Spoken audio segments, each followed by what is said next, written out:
So yan lamang po at marami pong salamat at sana po ay nagdagdag kaalaman po sa atin. So meron sa lesson dito po, meron na lamang po tayong 2 lesson at tayo po ay babahagdarin po natin ang theological principle po ni Apostol Pablo pagdating po sa covenant at law simula po sa Genesis chapter 1 verse 1. Yun lamang po at marami po salamat.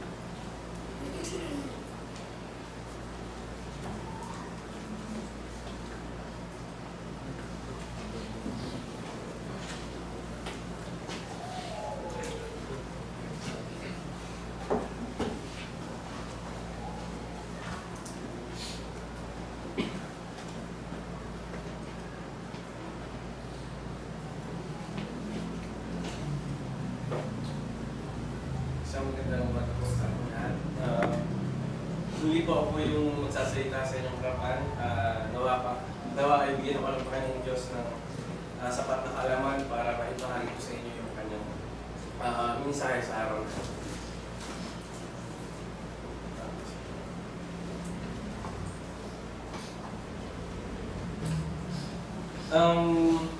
Nakakaano lagi talaga, nakakataba. Ito po yung pang-apat na tayo ko sa inyo, pang-apat na yata. So ngayon po mga kapatid, tumawag po tayo sa sunod na section ng ating pagsamba, ang sermon. Meron lang akong mga kapatid ibinahagi na isang riddle. Ito, ipapakita ko lang po bago tayo magsimula. I do not knock, yet I enter. I take kings and beggars alike. No clock can tell when I arrive what I am. Ano yung mga, may idea po ba kayo sa sagot? I do not knock, yet I enter. I take kings and beggar alike. No clock can tell when I arrive. What am I? The answer is death, kamatayan. So ano mga kapatid, yung ang aking pagbabahagi dito sa inyo ay tungkol sa kamatayan. Kasi itong 2025, dito ko na-experience yung ganitong pagkakataon sa buhay na minsan talaga ang tao mamamatay. Hindi natin may iwasan, hindi natin matatakasan ang kamatayan. Kaya nabuo ko po itong sermon na ito na nanawain na ibigay ko sa inyo ng malinaw. Itong kamatayan nito, kung maalala po natin, ito ay tinakda na ating Panginoong Diyos.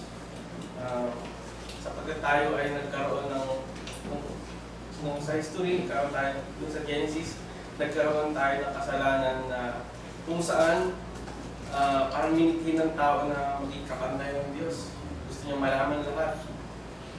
At dahil doon, sa hindi niya pagsunod sa utos sa ating Panginoong Diyos, nagkaroon tayo ng kasalanan.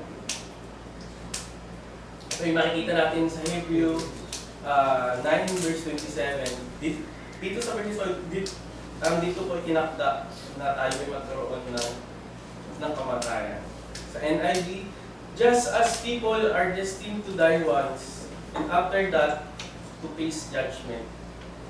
At sa Tagalog po, at kung paano itinakda sa mga tao mamatay na minsan, at pagkatapos nito ay ang paghukom. No, parang pinapakita po talaga dito sa verse na to na hindi namin matatakasan talaga ang kamatayan. Everyone will face itong time na to. Hindi natin alam kung kailan, hindi natin alam kung paano, hindi natin alam kung mamaya bukas na or hindi natin alam. Talagang Diyos lang ang nakakaalam. So, bilang isang Kristiyano, handa po ba tayo na na makarating sa pagkakataong yun at kamatayan. Handa ba nating harapin ang itong dating ito sa bawat isa sa atin? Kasi mga kapatid, itong 2025, yung father ko, namatay siya. Noong February first week, nagpa-check up pa siya dyan sa Silang. Nagpa-follow up check up siya ng kanyang mga laboratory. So, nung nakuha niya yung laboratory, masaya siya na ay walang mataas na result na reading doon sa kanyang laboratory, except lang doon sa parang kaya piniyara. Tuwan-tuwa siya, makakapag-yung daw siya. So ngayon, yung time na yon, parang wala sa isip namin, sa isip ko na yung palang kamatayan ay darating bigla. Tapos nabalitaan ko na lang na parang after 3 days, na-accidente siya. Tapos yun, namatay na siya. At sa pagkakataon ngayon, sobrang bigat, no? Kung ano natin, yung mga kakatira natin dito, na pagkaanan natin yung gano'n, na yung mga mahal niya sa buhay, nawawala. So minsan talaga gano'n yung kamatayan, hindi natin magsabi kung kailan. Sa Ecclesiastes din mga kapatid, sinasabi po doon na may mga oras ang bawat pagkakataon katulad ng kamatayan, meron din po mga kapatid. Sinasabi po dito na a time to be born and a time to die, a time to plant and a time to uproot. So, pinapakita po doon na meron talagang panahon pagsilang, may panahon ng kamatayan. Hindi natin ito matatakasan. Sa Tagalog po, panahon ng kapanganakan at panahon ng kamatayan, panahon ng pagtatanim at panahon ng pagbunot at ng itinanim. So napaka-kalino po yun na ang lahat talaga ay merong katapusan. At ang ating pong title sa presentation pong ito ay Weep for the living, not the dead. Parang kung nga parang sinasabi ko dun sa title, mas malaghoy tayo sa mga buhay at hindi sa patay.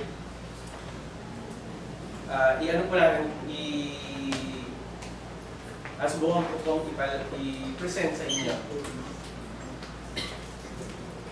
That is something that is happened to all of us. We don't know when, what time, or where it will come. It may happen to our loved ones, our parents, siblings, wife, husband, children, relatives, or friend. The pain echoes too deeply as if life itself has stopped. So yung naramdaman ko noon nung time na nabalitaan ko na yung tatay ko na aksidente. Pero yung sinasabi nila okay. Pero sa isip ko parang habang drive ako, parang nakakalim yung katawan ko na parang ang hirap matanggap na nung nakararaw lang kasama mo ang lakas ng alas. Tapos ngayon biglang sabihin sa'yo na gano'n yung balita ng masama. This is the nature of human being. So yun yung isang natural na response ng isang tao na lalo na kapag ang namatay ay yung mahal mo sa buhay na sobrang magmumukmuk. Bakit nagkaganito? Bakit nagkaganyan? But God is loving and full of mercy. Because of His great love, He gave us hope and a way to save through faith in Jesus Christ.